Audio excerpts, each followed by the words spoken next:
Assalamualaikum bang. Waalaikumsalam. Bang minta. Singgah. Sok campur tu bang. Campur apa? Nak campur giabok.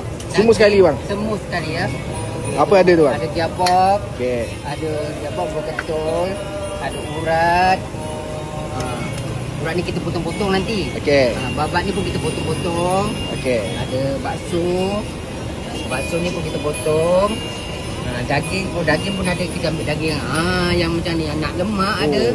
Yang ada urat-urat sikit, yang jenis boleh bayar urat-urat sikit bang. Cantik-cantik sikit rasa. Yang ni kita boleh potong semua. Okey bang. Okey. Kat sini satu sok campur apa? Satu campur, satu mangkuk ni dah RM30. Okey boleh bang.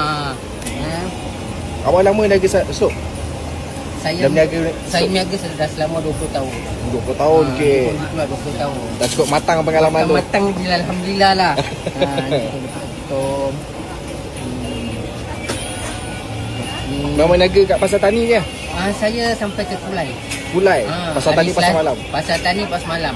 Hari Selasa kat Bandar Putra. Okey. Hari Rabu Bandar Shah Alam. Hari Khamis Setia Topika.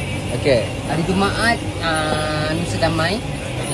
Hari Sabtu Pulasan. Pulasan okey. Ahad mana bang? Ahad Sentek. Sentek ke? Hari Isnin kita cuti. Okey.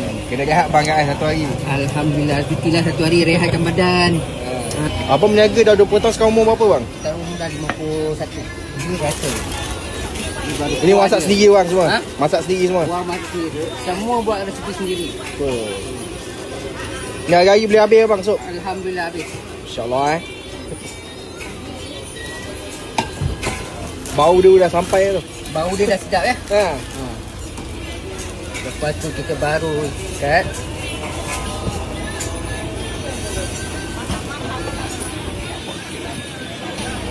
Plastik. Tunjuk dulu bang. Sini berapa ringgit tadi bang? Ini kira 30. 30. Okey. Kicap dia. Ada sambal kicap lagi. Dia punya campuran dia. Okey bang. Mi tak ada bang? Mi dia. Nak mihun ke kuih tiaw? Saya biasa mihun.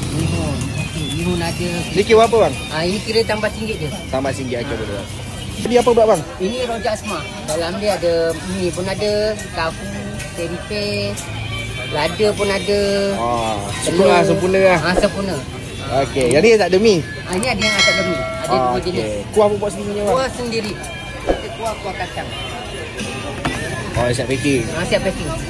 Okey, baik bang. Ini makan boleh sampai anak beranak boleh makan. Kuah. Okey bang. Okey, terima kasih. Assalamualaikum. Assalamualaikum.